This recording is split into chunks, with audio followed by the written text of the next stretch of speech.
Hello, good morning, good afternoon, good evening. This is Ask Dr. Fab again. Yeah, I did mention it that ICANN, the International Caesarean Section Awareness Network that was formed in 1982, says that we should continually talk about Caesarean section in the month of April. Now, I will try and define what CS is again. We all know that some people call it Caesarean section, some people call it C-section, all right? So, cesarean section is an intentional surgical incision, all right, made on the abdomen of a pregnant woman or of a gravid woman to bring out a baby safely, you understand, from her abdomen, as opposed to the vaginal delivery that some women undergo. Now, is it medically necessary to actually perform cesarean section on a pregnant woman? Yes, there are some times that we have what we call indications, reasons why we need to do the cesarean section. There could be maternal causes, there could be fetal causes.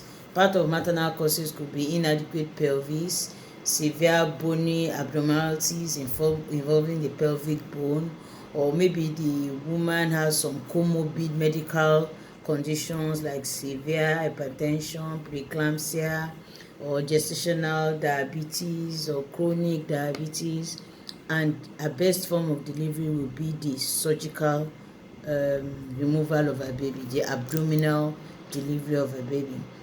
There are other reasons. We could even have an elderly primigravida. She's above 35, she's 38, she's 40, and because we have the fear of, oh, labor can go haywire, we can say, oh, sorry, let's quickly just deliver your baby electively, all right?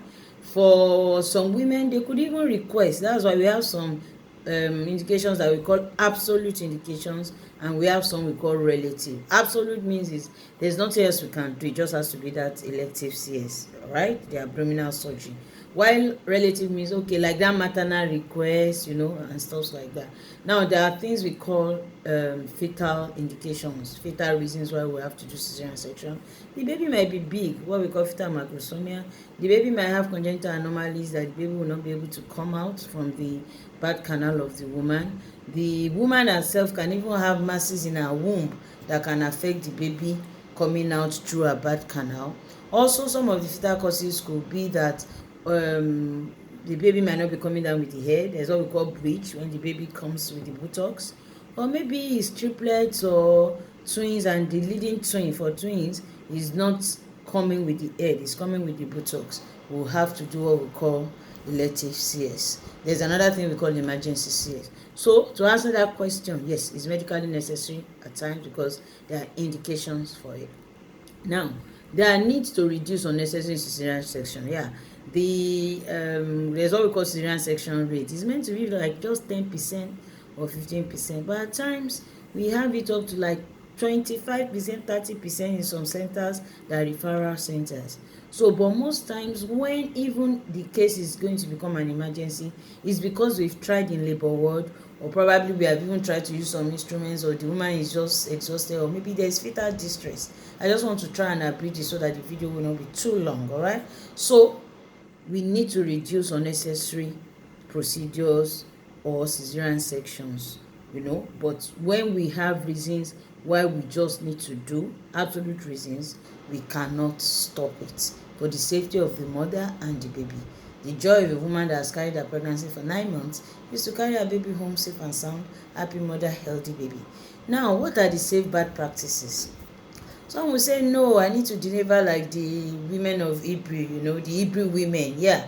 Oh, no, it's not my portion. I reject it. I can't do cesarean section. They will carry you to traditional birth attendant home. They will carry you to places that at the end of the day there will be complications. The woman can lose her life. Even the baby will be gone. Or vice versa, both of them gone, or one gone, one left behind. So safe practices involve things like you coming to antenatal clinic on time, all right?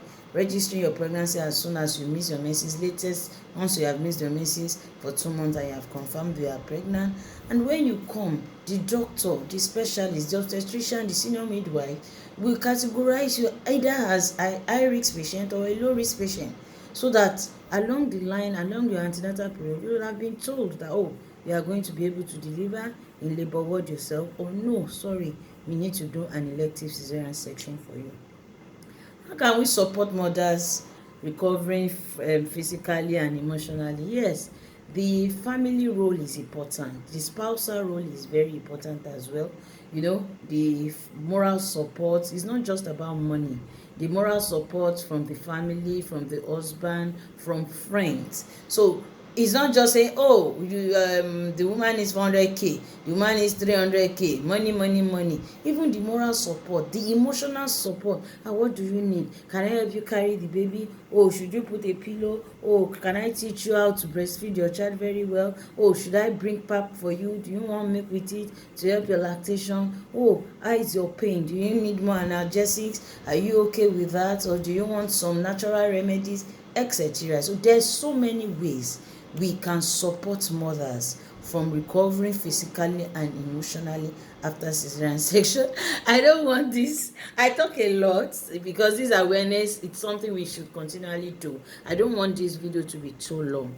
Now, I have another question that somebody has said, that, oh, how do we now disabuse misconceptions, myths about cesarean section? Yes, like I said, when we do cesarean section, we go through like 7 layers. The woman is fantastic because it's not easy to put surgical bed on the abdomen of a pregnant woman.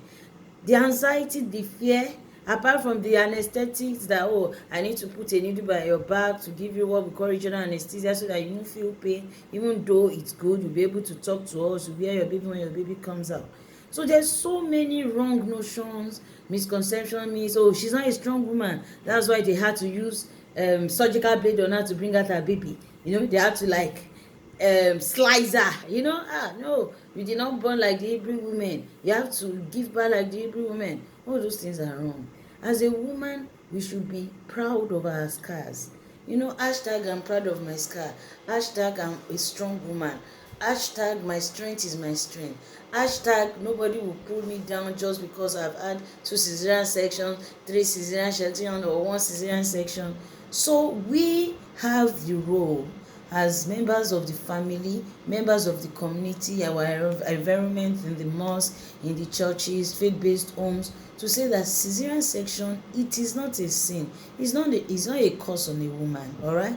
It's to make her safe and her baby safe. We are not saying all women should undergo cesarean section. We are saying that when it is necessary, it has to be done. In fact, we will take what we call informed consent. We tell the woman this is the reason why we are doing this. We tell her, our spouse, what is expected before the surgery, during the surgery, after the surgery, post-surgery, post-op days and all that. So please, let us disabuse our minds. Let's continually tell people it is not a sin for a woman to have undergone cesarean section. It's not a sin for a woman to be told that, oh, she's going to have CS. It could be emergency. It could even be elective for some of the aforementioned reasons, the few ones I have mentioned. So please, let us continually engage ourselves in this awareness. Let's tell people around us, our friends, our families, people around us, that no, it is not a sin.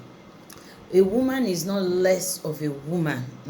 She's not less of a woman when she has undergone cesarean section, or when she has been told she has to do cesarean section. So please, let the message continue from myself, from you, so that the awareness continue. I told you April, it's not that it's limited to April, that let's continually say no, it is not a sin for cesarean section to be done. It is, a woman is not less of a woman when she needs to undergo CS or she has undergone CS. So I hope with these few words you've been able to pick 1 or 2 things, like a sort of summary. CS is not a disease. Thank you very much. I remain yours, Ask Dr. Fab, Dr. Fatima Amo.